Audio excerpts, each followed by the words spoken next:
We have our premier coaching program. If you're trying to go deeper into these conversations, right? If you're trying to apply them more wholesomely, then we have the Limitless Love program. And I have a guest today with us who, Dr. Muaz Rushdi, our expert on coronavirus and immunology and immunotherapy and all those things, mashallah.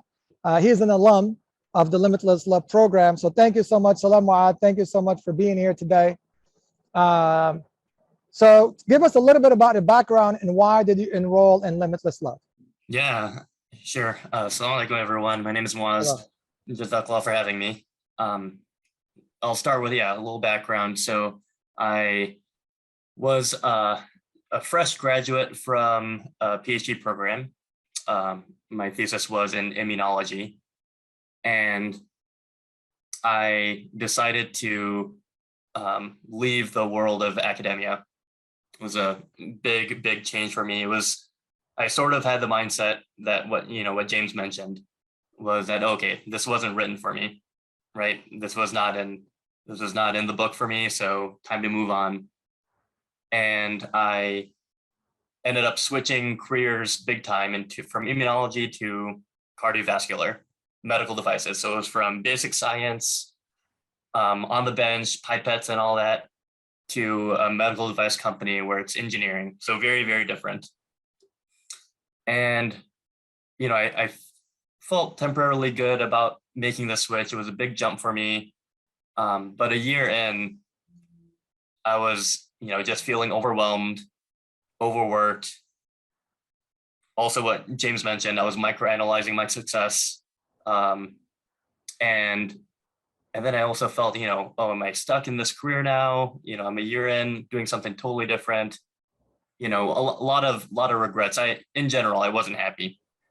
Right. So I decided to take some action and sign up for James and Zahara's program, this Limitless Love program.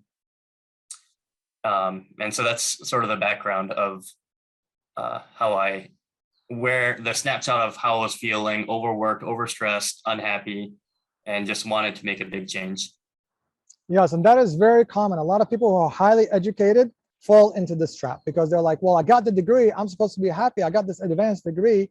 It's supposed to get me the job that I want, but then the degree didn't make us happy. The job didn't make us happy. Now what? At some point, we are out of distractions. We're out of tactics. There is nothing else to attain. Even if you got a promotion in 1 year in, like, you're going to run out of promotion at some point. You'll get to the top. And that was my own personal story, right?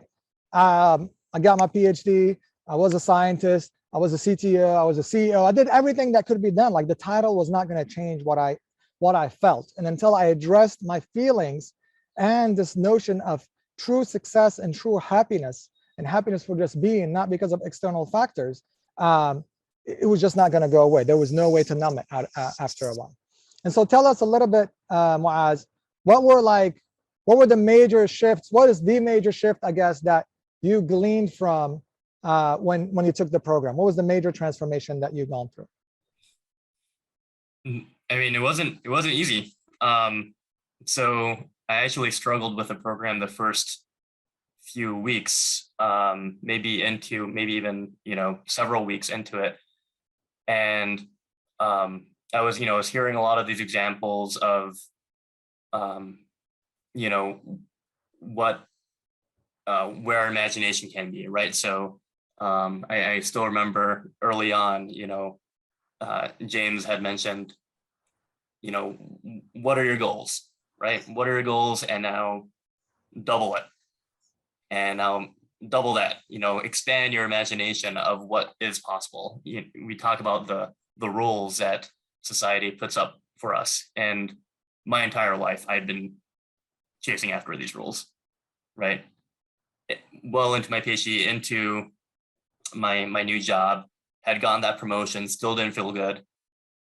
It was very difficult for me to expand that, what is possible, that my imagination there.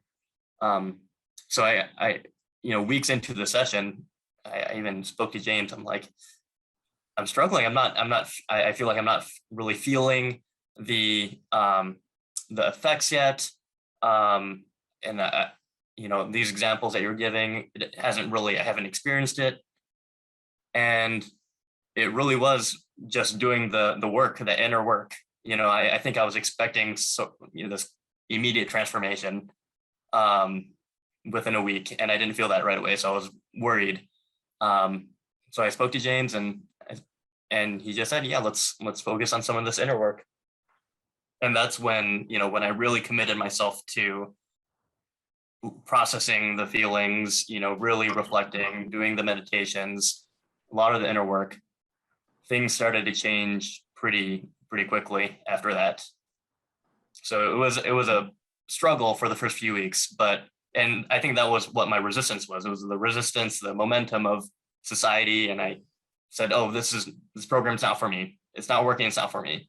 And it took several weeks for me to get over that. That's a wonderful point. What I want to echo here is that transformation takes as long as you want it to take. But basically, right,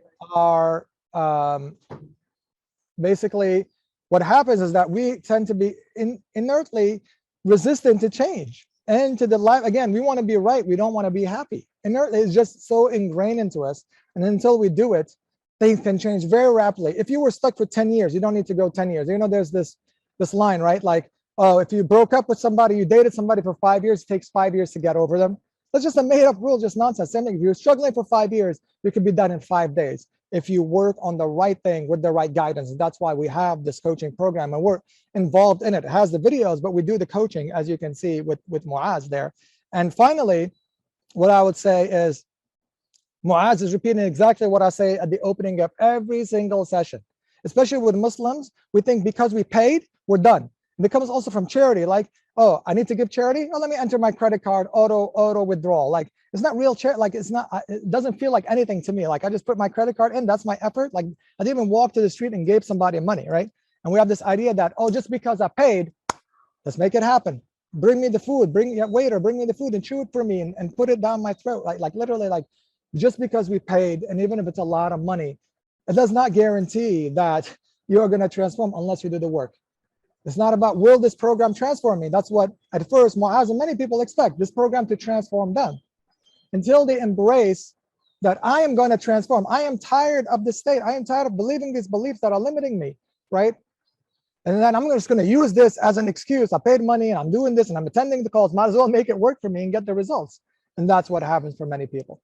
So last question, Dr. Muaz, is what would be one result, practically speaking, that you got shortly after the program, or how quickly did sort of more tangible results? Of course, the biggest work is just the inner transformation, but we're humans and we like tangible examples. So what was like a good example that you cared to share with us? Yeah, I'm glad you mentioned that. The real result was that I just viewed things differently. I was overwhelmed before, overworked, and all those things were still there later, but I just didn't feel the same, overworked, overwhelmed. Everything just kind of came easily. I detached, my emotions away from the stresses. So that was, I was just happier, right? I achieved the happiness that I was looking for.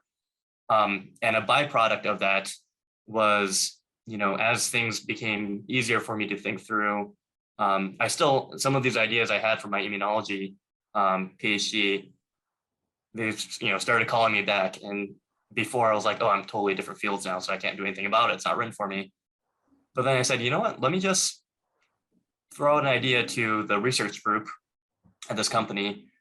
Different group for me. Totally don't know any of the people there. And I said, maybe I can eventually try something else. Let me, work, maybe throw this idea almost like an interview style. Hey, like I have this idea. Can I work for you? So I did that. I took the action and I just presented an idea to the research group. And then the guy said, oh, actually, can you present this to my boss? And then I said, oh, yeah, sure.